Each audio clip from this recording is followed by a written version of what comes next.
নমস্কাৰ দৰ্শকসকল ৰং বিৰং ইউটিউব চেনেললৈ মই বৰ্ণালী আপোনালোকক স্বাগতম জনাইছোঁ। আজি মই বনাবলৈ লৈছোঁ পানীলাও বা জাতিলাওৰ পিঠা, যাক লাও পাল্লা পিঠা বুলিও কোৱা হয়। আহকচোন চাওঁ মই পিঠাবিধ কেনেদৰে বনালোঁ, আৰু সেয়া জানিবলৈ সম্পূৰ্ণ ভিডিঅ'টো চাই থাকিব। প্ৰথমে মই লৈছোঁ এফাল পানীলাও আৰু বাকলি আৰু ভিতৰৰ গুটি অংশখিনি মই আঁতৰাই লৈছোঁ আৰু ভালদৰে ধুই সৰু সৰু টুকুৰা কৰি লৈছোঁ।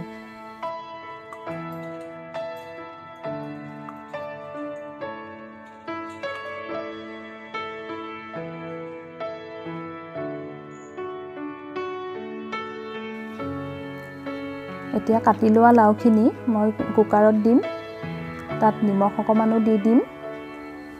তাত কিন্তু এক্সট্ৰা পানী যোগ কৰিব নালাগে, যিহেতু লাওৰ পৰা পানী ওলাবই আৰু সেইখিনি পানীৰে আমি এটা চিটি মাৰি ল'ম।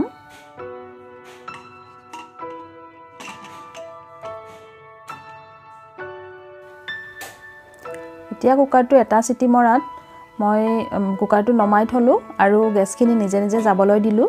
এতিয়া মই ফুটা খৰাহী এটাত ঢালি ল'ম, যাতে এক্সট্ৰা পানীখিনি নিগৰি যায়। আৰু অলপ ঠাণ্ডা হ'বলৈ দিলোঁ। ঠাণ্ডা হোৱাৰ পিছত মই হাতেৰে চেপি বাকী পানীখিনি উলিয়াই ল'লোঁ।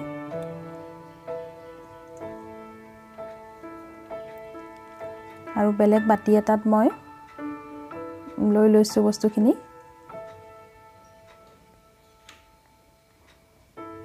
এতিয়া তাত মই পিঠাগুড়ি যোগ কৰিম। পিঠাগুড়িখিনি মোৰ আগতে ভাজি থোৱা আছিল।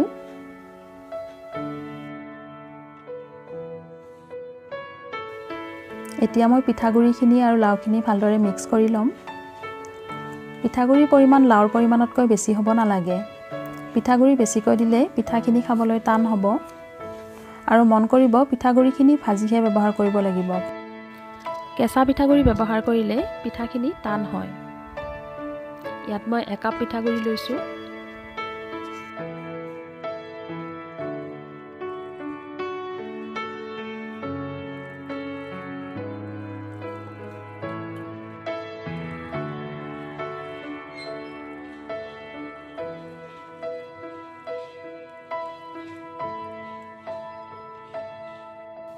এতিয়া মই অলপ অলপকৈ মিশ্ৰণটো লৈ হাতেৰে পিঠাৰ আকাৰ দিছোঁ।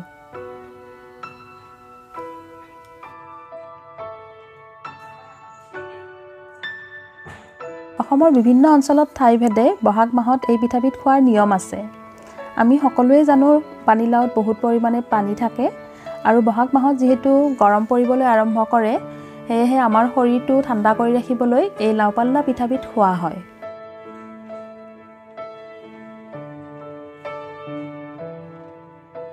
আৰু এনেদৰে মই গোটেইখিনি পিঠা বনাই ল'লোঁ। পিঠাখিনি মিঠা সোৱাদ দিবলৈ মই গুড়ৰ ৰস ব্যৱহাৰ কৰিছোঁ, আৰু তাৰ বাবে মই লৈছোঁ 1.5 কাপ পৰিমাণৰ গুড় আৰু 1 গিলাচ পানী। পানীখিনিত মই গুড়খিনি দি দিছোঁ আৰু লগতে 2টা ইলাইচিও দিছোঁ। আৰু এতিয়া গুড়খিনি অলপ ডাঠ হ'বলৈ দিছোঁ।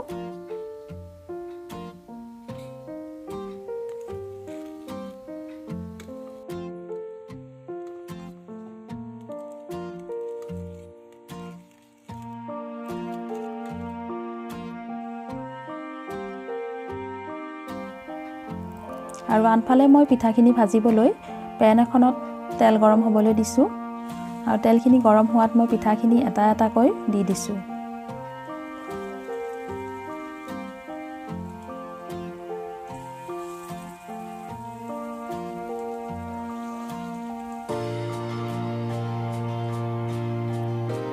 পিঠাখিনি এফালে ভজা হোৱাত আনফালে ভাজি লৈছোঁ। দুয়োফালে মই ভালদৰে ভাজি লৈছোঁ পিঠাবোৰ।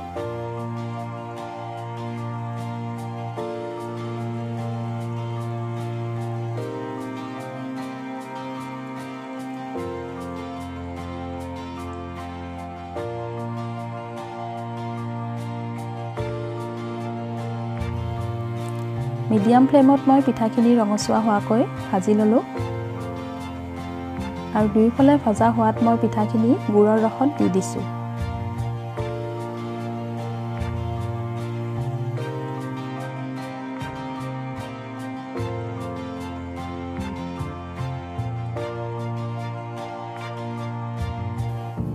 এতিয়া মই গোটেইখিনি পিঠা গুড়ৰ ৰসত দি দিলোঁ আৰু ৰসত মই পিঠাখিনি 5 মিনিটমান সময় উতলিবলৈ দিম যাতে পিঠাৰ ভিতৰত ৰসখিনি ভালদৰে সোমাই যায় আৰু খাবলৈ সোৱাদ হয়।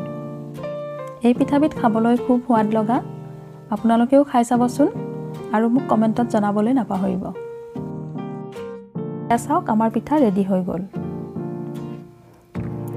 আশা কৰোঁ আপোনালোকে মোৰ ভিডিঅ'টি চাই ভাল পালে আৰু যদিহে ভাল পালে লাইক এটা কৰি দিব আৰু আগলৈকো এনেদৰে ভিডিঅ' পাই থাকিবলৈ মোৰ চেনেলটো ছাবস্ক্ৰাইব কৰি দিব আৰু লগতে বেল আইকনটো দবাবলৈ নাপাহৰে যেন। ধন্যবাদ।